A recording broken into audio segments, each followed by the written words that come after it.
Pues quisiera darle la bienvenida a Mauricio Canseco.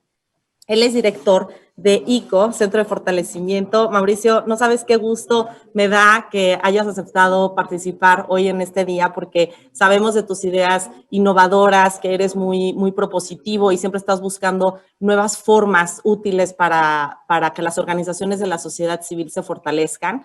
Mauricio, además de ser director de ICO, también desde el 2014 es miembro de Rotary International, consejero en temas de desarrollo social y participación ciudadana en diferentes organismos públicos y privados, miembro de redes globales de emprendimiento social y filantropía estratégica, creador de la Fundación Movimiento Hecho con Capacidad, desde la cual promueve la dignidad y la inclusión de las personas de discapacidad intelectual.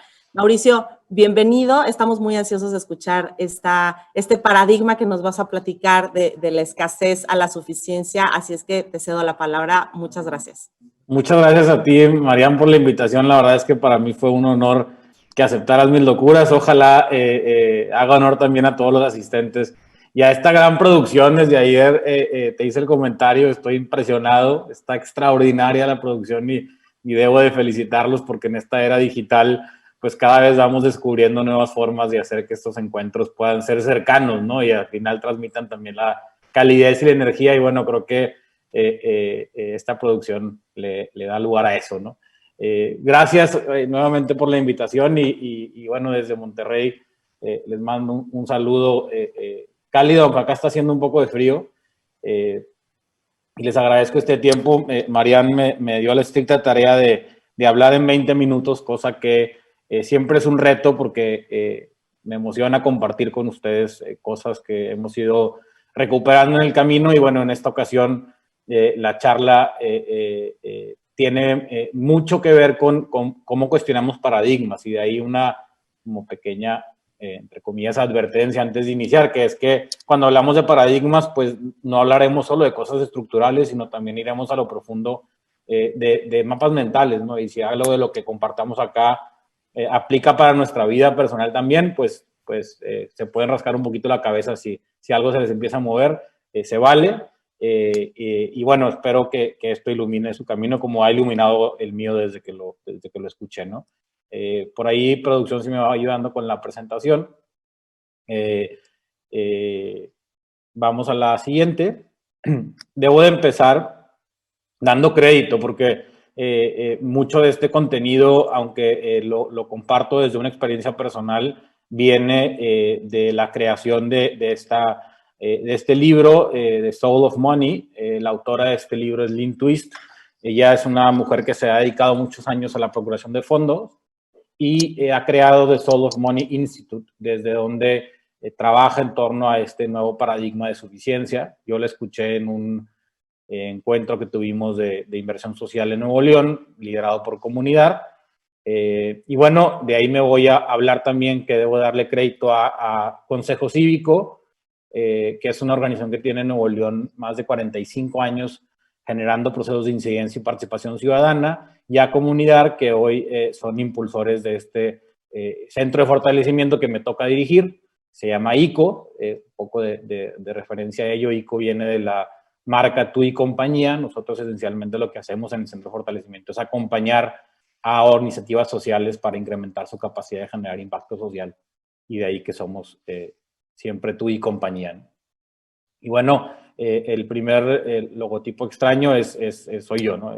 Tengo un tiempo ahí trabajando en estos temas, alrededor de 15 años involucrado en diferentes procesos de transformación social que han hecho de mi vida pues una experiencia muy apasionante, y la verdad es que estoy convencido de que debemos de invertir muchísimo talento en este entorno, ¿no?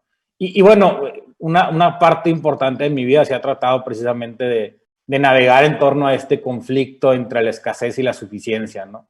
Si bien en muchos sentidos la percepción de escasez nos empuja a querer y hacer más, también nos empuja de pronto a que se nos acabe el oxígeno. Y en muchos momentos de mi vida he tenido procesos en donde me he sentido pues completamente escaso de oxígeno, ¿no? Y un poco luchando contra la pregunta de cuándo será suficiente, cuándo será el momento en el que yo podré finalmente de alguna manera como respirar y sentir que lo que estoy haciendo está generando un valor contundente, ¿no?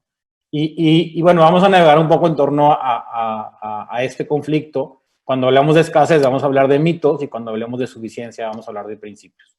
Y antes de entrar al tema de escasez de fondo, quiero decirles que como vamos a trabajar sobre mitos, reconozcamos que el mito es una percepción construida con mucha evidencia relativa y además sostenida sobre un montón de conversaciones que van dándole vida, ¿no?, a la realidad, entre comillas, ¿no?, de estos mitos, ¿no? Otra vez, vamos a estar rascando un poquito los paradigmas que nos llevan a abrazar estos mitos como una realidad, ¿no? Y después pasaremos a principios y bueno, cerramos con un par de conclusiones en donde espero haya tiempo suficiente para también compartir y escuchar un poco de reacciones de parte de ustedes. Bien, si me ayudan con la siguiente, entramos de lleno al primer mito de la escasez. Y es esta frase que dice, no hay suficiente y nunca es suficiente. No sé si al escucharla, al leerla, resuena un poco en ustedes el decir, sí, alguna vez he pensado, alguna vez he repetido esta frase en mi mente, y la verdad es que es algo que predomina en nuestra cultura de consumo. La imagen que pongo de un supermercado recatado de productos, pues es una expresión muy simple de cómo hemos abrazado este mito de consumo.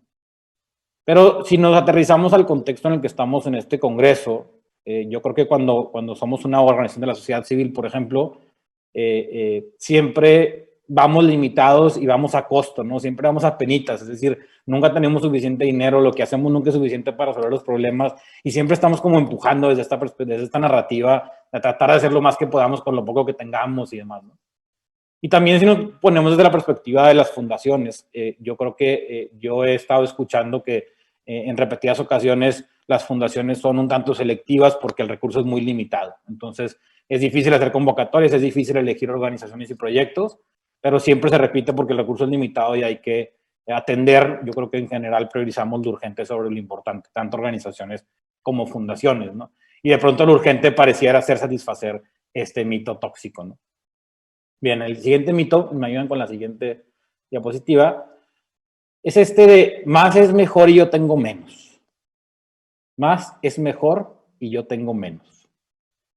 Muchas marcas han estudiado de una manera bastante puntual y desde una perspectiva neuropsicológica, incluso ahora con el documental del dilema social nos queda más que claro, de cómo nos han manipulado para pensar que siempre tenemos que tener más, ¿no? Y que esto parte de una perspectiva de que yo siempre tengo menos. Entonces, nos están constantemente confrontando con esto. Cuando llevamos a este paradigma, que seguramente muchos de nosotros nos relacionamos a él en la vida personal, al tema de organizaciones, podemos pensar que en el mismo sentido la meta de una organización pareciera siempre es tener más dinero para impactar a más personas, ¿no? Sobre una narrativa de mucha limitación. Al final, otra vez, porque yo tengo menos, entonces el problema siempre es más grande de mi capacidad y entonces necesito más dinero, necesito impactar a más gente, ¿no? Y creo que también en ese mismo sentido, cuando estamos en la perspectiva de fundaciones, pareciera que predomina esta expectativa de proyectos de escala y no escalables. Es decir, el proyecto que le impacte a más personas al menor costo posible, en menor tiempo posible, ¿no? Porque hay poco dinero y entonces tenemos que hacer más y más y más y más, ¿no? Y creo que en algún sentido a ambos nos pasa que ponemos un ojo importante sobre el tamaño y el volumen y no sobre necesariamente el talento y la efectividad de generar los impactos. Seguimos hablando, por ejemplo, de beneficiarios en muchos sentidos, creo que es algo que ya ha ido evolucionando, pero es bien difícil distinguir entre beneficiarios y personas impactadas, ¿no? De pronto, el volumen de personas es más relevante que la calidad con la que transformamos la vida de las personas, ¿no? Y nos pasa también como organización. Y bien, el tercer mito tóxico de la escasez, si me ayudan, es así son las cosas y no hay nada que hacer. Sin duda esta imagen, para nosotros que nos dedicamos a la transformación social, pudiera ser hasta un poco amenazante, es decir, ¿cómo es posible que desde el sector social abracemos un mito como esto y una imagen como esa, si nuestra intención es cambiar las cosas? Pero más allá de eso, pensemos que hay muchas cosas que hemos sostenido en el sector social que refuerzan este mito desde una perspectiva de, por ejemplo, hay que seguir pidiendo dinero para los mismos proyectos, ¿no? Hay necesidades que tienen que ser subsidiadas.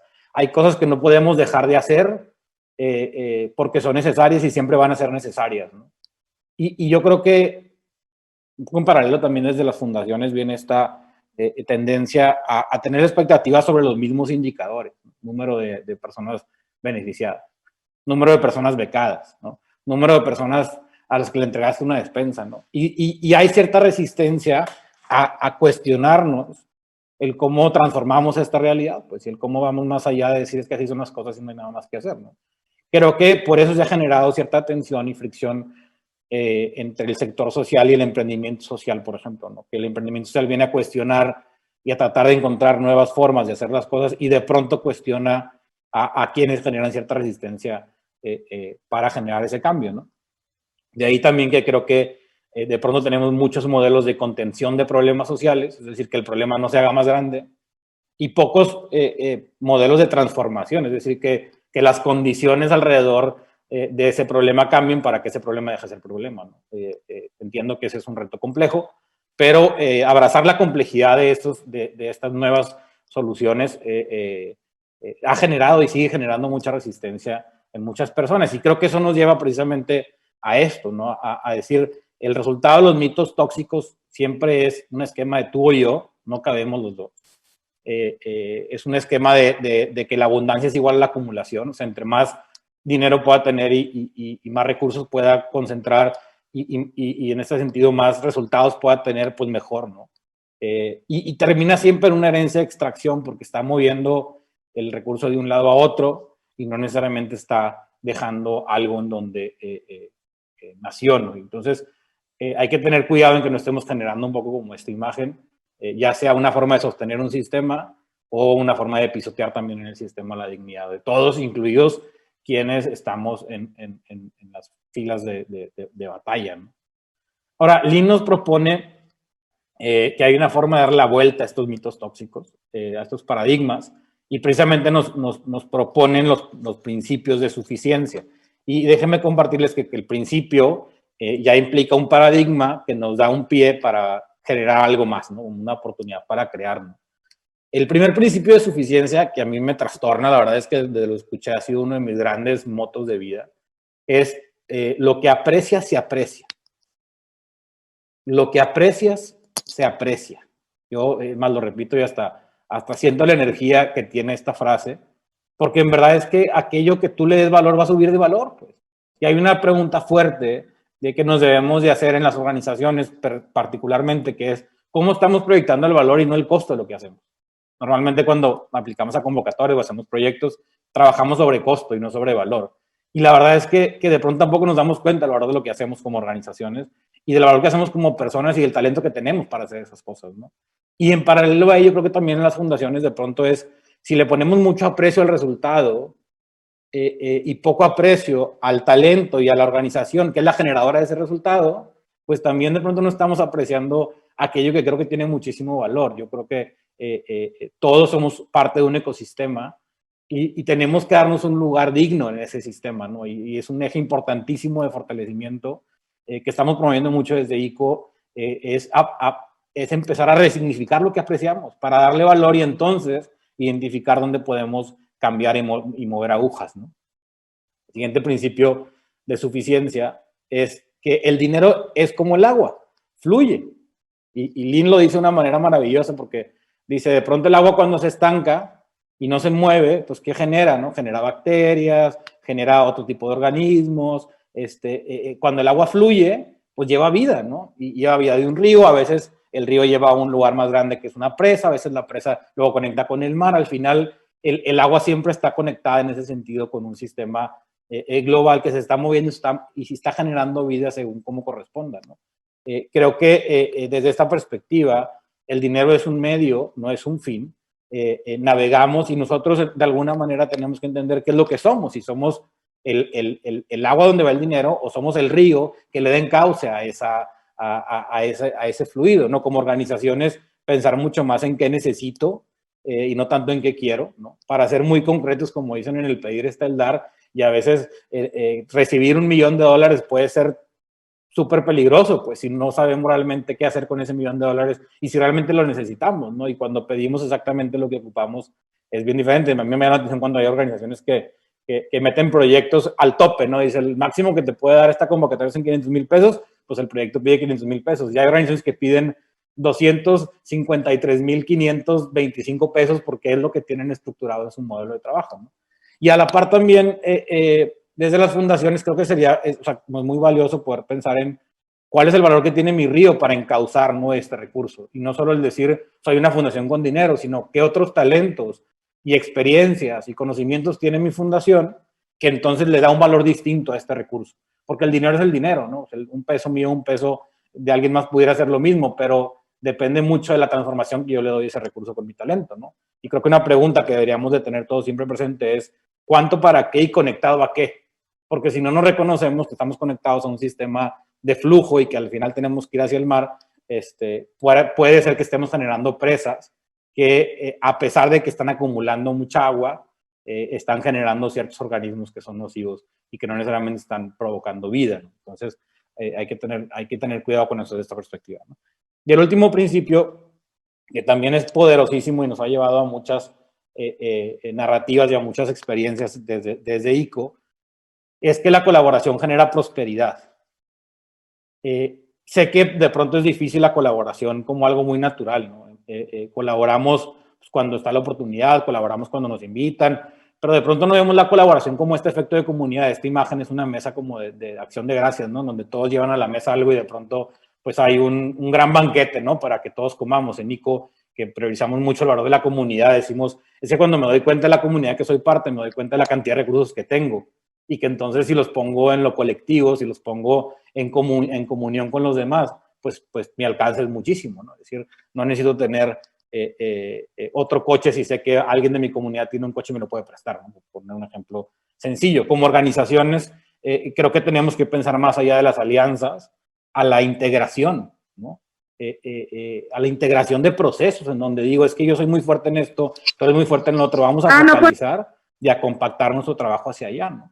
Y en el mismo sentido, como fundaciones, priorizar mucho la estrategia sobre el músculo. Entonces, estamos haciendo cosas extraordinarias en la comunidad también de fundaciones. Pulso OSC merece un reconocimiento para mí, siempre lo repito, nos pusimos de acuerdo y estamos sentados a la mesa haciendo cosas juntos, colaborando desde una perspectiva estratégica, no aspiracional, y en verdad es que eso nos va a hacer un llamado a la prosperidad, que es, la prosperidad es este concepto, es que haya suficiente para todos por mucho tiempo, y podamos en ese sentido crear cadenas de valor compartido.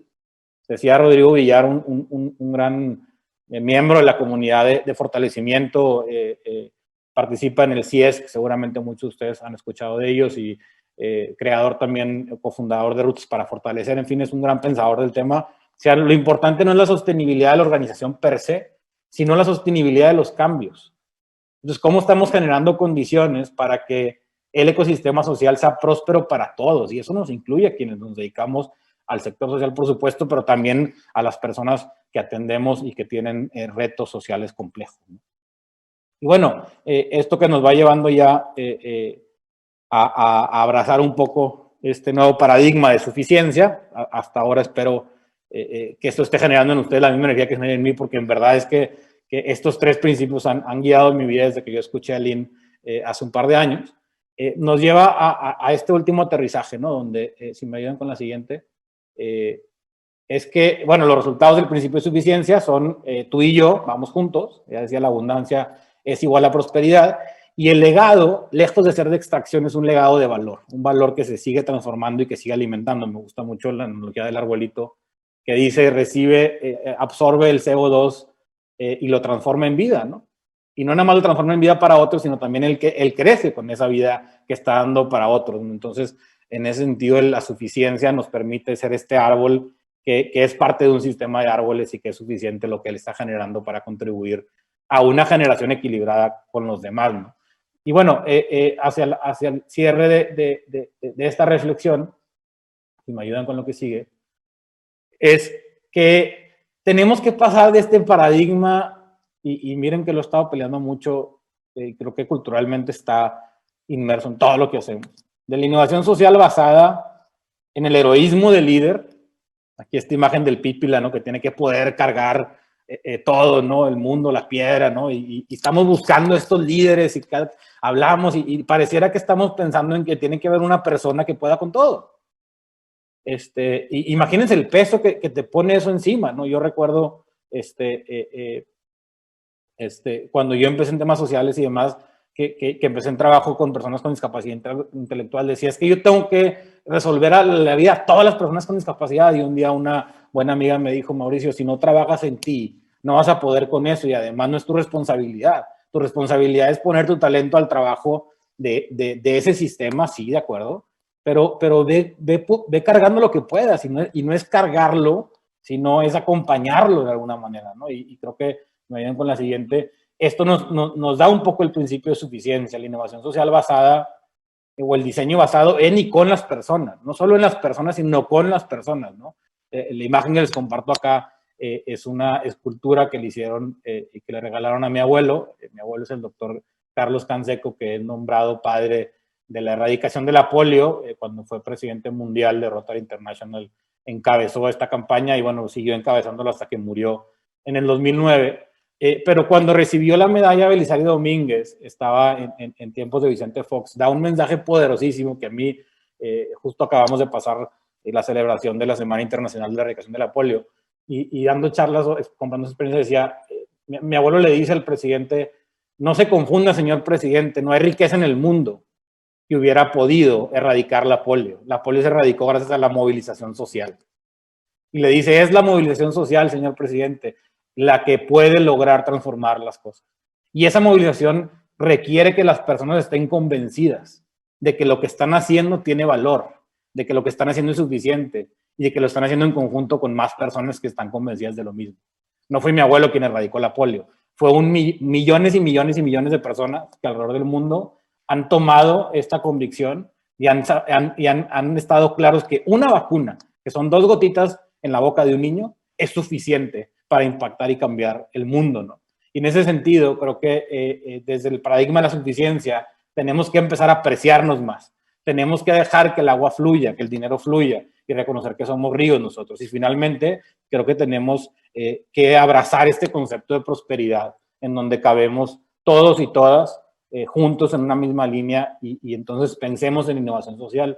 No es de una perspectiva paternalista de yo tengo que salir a resolver una problemática, sino es de una perspectiva de transformación, de decir yo puedo ser parte de esa transformación porque mi talento puesto en la acción social genera un valor transformacional extraordinario, ¿no? Y bueno, eso a mí me tiene más que convencido de estar acá y hoy motivado e inspirado de poder compartirles este paradigma de la suficiencia, ¿no? Que es un gran motivador en lo que hacemos y espero para ustedes también pueda ser impulsor de grandes nuevos procesos en la transformación de la cultura. Muchas gracias. Muchísimas gracias, Mauricio. La verdad es que me encanta este acercamiento que has hecho y la manera tan cercana como nos lo compartes. Por ahí quisiera transmitirte algunos comentarios que hizo María Elena Soletzi y María Gloria de la Rosa. Primero mencionan que la rendición de cuentas lleva a que casi todo sea cuantitativo. Entonces, bueno, si podrías comentar algo en este sentido. Y la otra, el otro comentario es de María Gloria de la Rosa. Sí, puedes ampliar un poquito más sobre la herencia de extracción.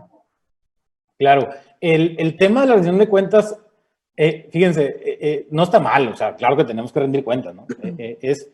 Pero otra vez sobre este concepto de qué es lo que aprecias, entonces es sobre qué cuentas rindes, ¿no? Y creo que es importante que tengamos modelos de rendición de cuentas formales y estamos trabajando desde ahí con un proceso de minería de datos súper extensivo, pero de pronto no estamos pidiendo una rendición de aprendizajes, por ejemplo.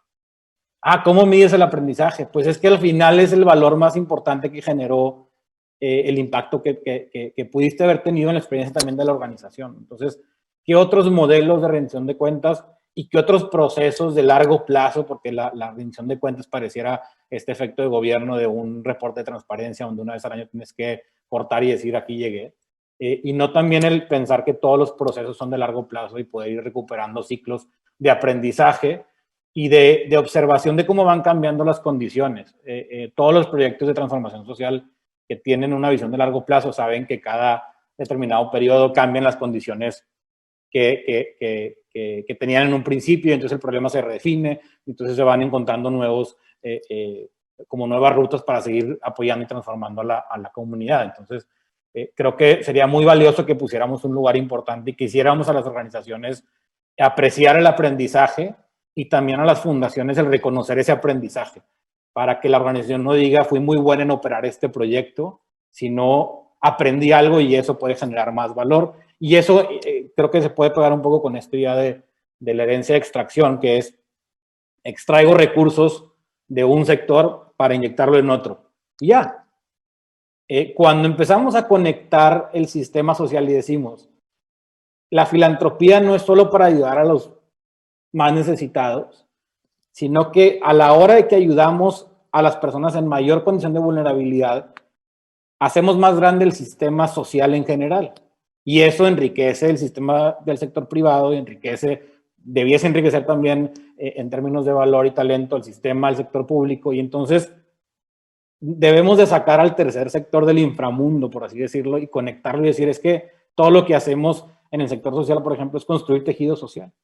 Pero cambiar de la idea de decir, yo dono lo que me sobra para otro lugar y más bien lo invierto en modificar las condiciones de mi entorno, en donde hay personas afectadas por esas condiciones más que otras, nos lleva a una perspectiva de mucha mayor transformación y generación de valor que es solamente de extracción, que es, insisto, saco un recurso de un lugar para ponerlo en el otro y entonces, pues de pronto ya no hay, también no nos pasa ahora con la crisis, ¿no? Ya no hay mucho donde extraer, entonces ya no hay mucho que donar.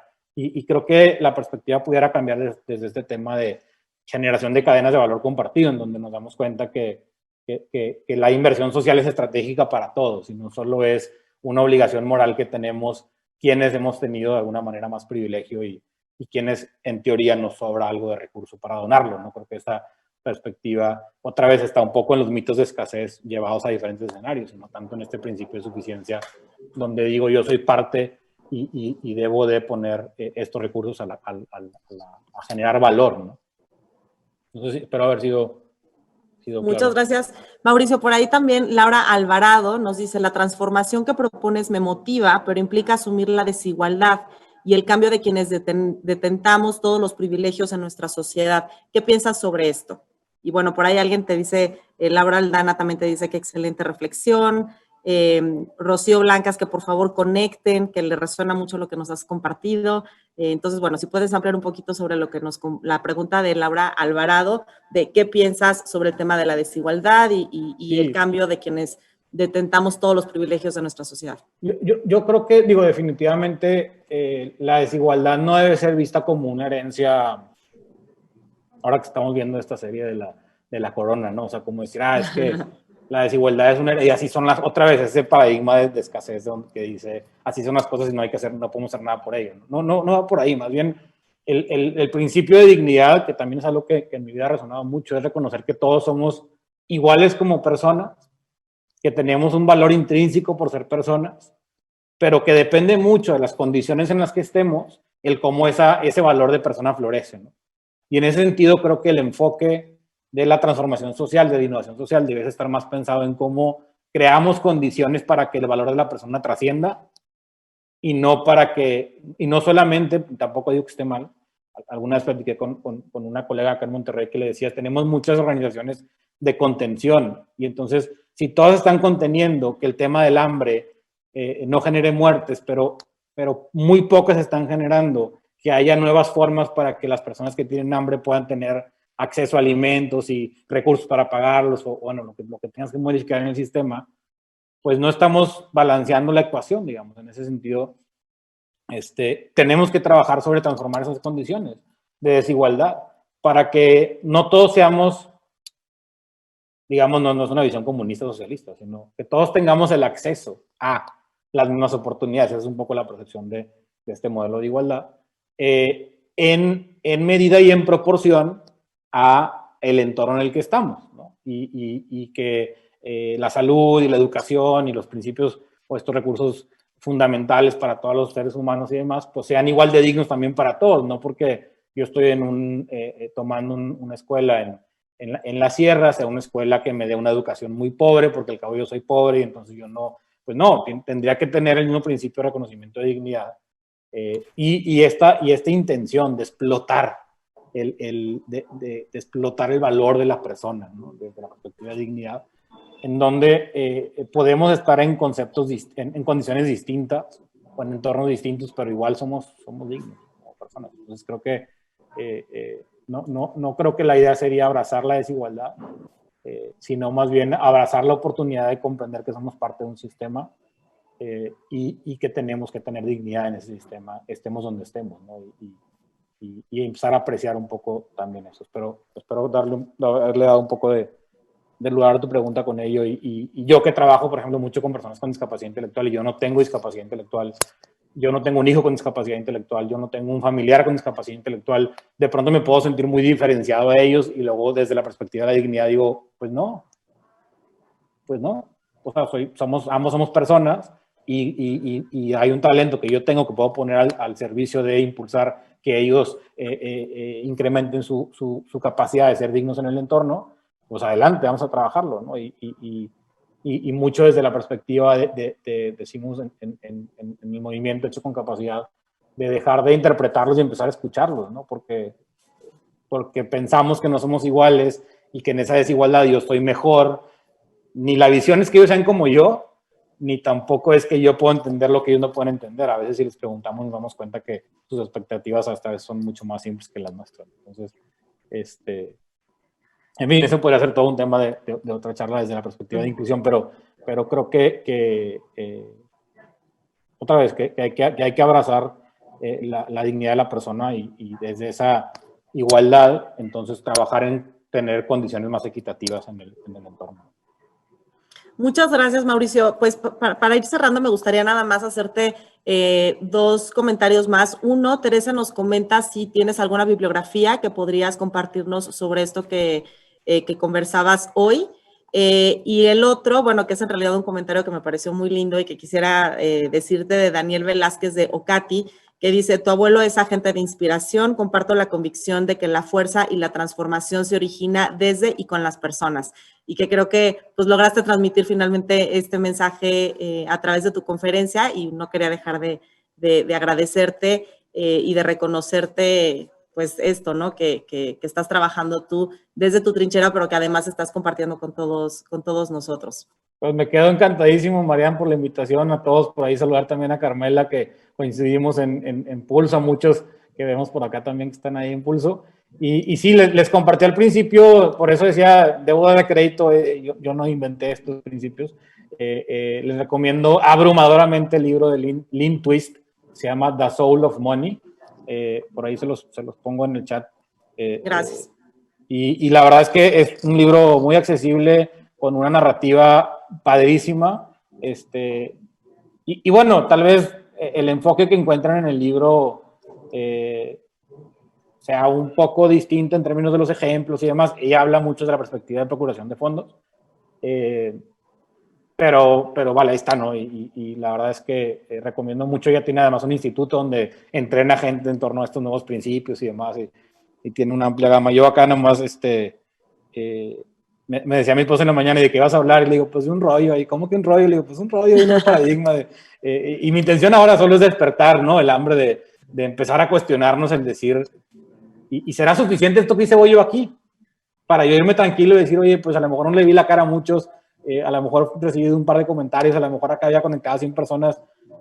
No, entonces fue bien poquito, entonces no, la verdad es que hay que ser más y tengo que llegar a 1 millón de personas. No, la verdad es que me quedo completamente enriquecido y agradecido, y aprecio el espacio y digo, suficiente, ¿no? También en términos de tiempo, para que siga lo que siga. Entonces, muchas gracias, Marian, por este espacio, y a todos por su amable empatía y escucha. A ti, Mauricio, muchísimas gracias por dedicar este tiempo el día de hoy al Congreso, a esta conferencia magistral. Agradecemos a los que se conectaron por Facebook Live, y bueno, y también que hayan tenido la dedicación y el interés para poder acceder.